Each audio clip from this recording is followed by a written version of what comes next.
see what our votes here can make happen on the ground. And I think it's important for all of us to understand that what differentiates Arza Masorti from the other people running in Australia is that we're not just here as a political party running, but have our legal branches, our politicians representing us, and have a comprehensive network. That means we use our power and our funding gained from Congress to do the everyday work to make Israel just a little bit better. And so thank you, Nikki. But what I want to actually talk about to you, everyone now, is not just what's happening in Israel and how we can support that, but how work from this Congress translates into everyday life, Jewish life here in Australia. And I think understanding the context of this election in Australia is really important, because for those of us here will know we have not voted in a very long time. The last election we had in Australia was 2006, and the last one before that was about 30 years earlier. And part of the reason that is because we've been very lucky in Australia that we have 13 of the seats that are sent to Congress, and usually the parties in Australia are able to negotiate a distribution of the seats and send a very diverse delegation to represent the diversity of our Australian community. But this year, an ultra-Orthodox group called Eretz HaKodesh, they did the same thing in the US last year, last Congress. They've showed up and they've refused to negotiate. And they're running on a platform to suppress the rights of Reform and Masorti Jews. And they've refused to negotiate, which means if we can't reach an agreement to send a diverse delegation, we have to have an election.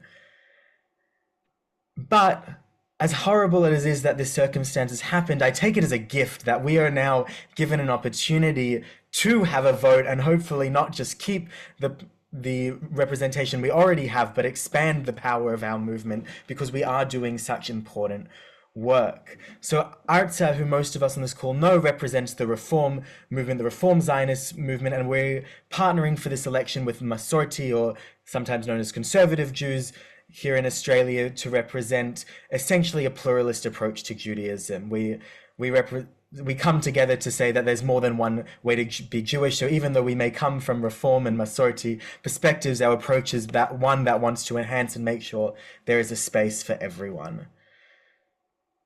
Now, in addition to the work that I think Nikki's told us about, that our voice and our power in the Congress does, it's really important to understand its effect here in Australia. So when Arza has more representation in the World Zionist Congress, that money actually translates to funding that Netzer receives, our youth movement, for their leadership seminars that they run to train their leaders, for shlichim to come, Israeli emissaries to come from Israel to the Reform movement to support Netzer in their day-to-day operations, but also bring a taste of Israel to the synagogues and to the Jewish day schools here as well.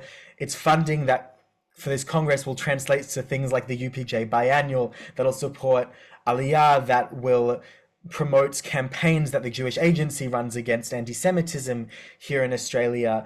One of the things I'm most proud of, the work that I've been working on in my role in the UPJ this year, is we've established 4 new Tamar branches, which is our young adult movement in Sydney, in Melbourne, in Canberra, and in Auckland in our region. And part of that happened is we would receive funding that was allocated to the global Reform movement because of what we had at the power we had at the Congress last time. And all of that is under threat because of who is running against us this time. And so I want to translate, these are very real things that ensure the future of a progressive Jewish life here, in addition to protecting the foundations of democracy and human rights in Israel. So there really is a lot at stake, and I think it's all of our responsibility to do something. I had the privilege just this last Friday of testifying in the New South Wales Parliament on an inquiry they're conducting at the moment into anti-Semitism. And the second question I was asked was basically, how can Jews distance themselves from Israel so that there's less anti-Semitism in Australia? Which absolutely blew me away that was even something that could be asked or considered acceptable to ask by our political leaders. But what I take away is the way we fight and stand up for ourselves, both when we're looking into our Australian community in at large, but also as progressive Jews looking at other Jewish denominations who might want to silence us, is the best thing that we can do is be proud, is embrace our culture, and also when we're given the rare chance to vote to make a real tangible difference, we take advantage of that.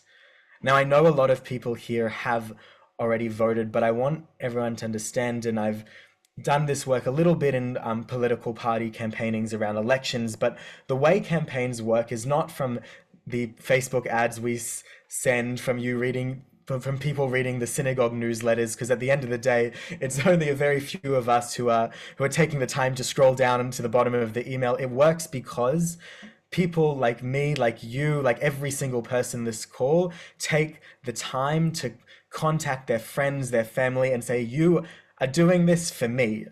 And so I encourage everyone, you've heard it, you've learned about what it is, what's at stake, because a lot really is at stake. And I think, but what you can do now, even is take out your phones, vote on the spot if you haven't, but send that message to every person you know, not just to the group chats, although that's important too, but a personal message. Spend 5 minutes after this call, or right now while we're still talking, you can zone out if you want, to say, hey, this election's happening, it's so important you vote Arza Masorti today, because that's the real way we make a difference. That's how we make change. That's how we get the votes. And when you tell them, please vote, and can you get your now 5 friends of you to vote? And if we build those networks, then we can have a real chance. The last thing I want to say is, when we look at what's at stake, usually small countries like us in Australia don't have necessarily so much power to make a difference. But if anyone's been keeping track of World Zionist News, I love to do it, but that it's not our usual pastime.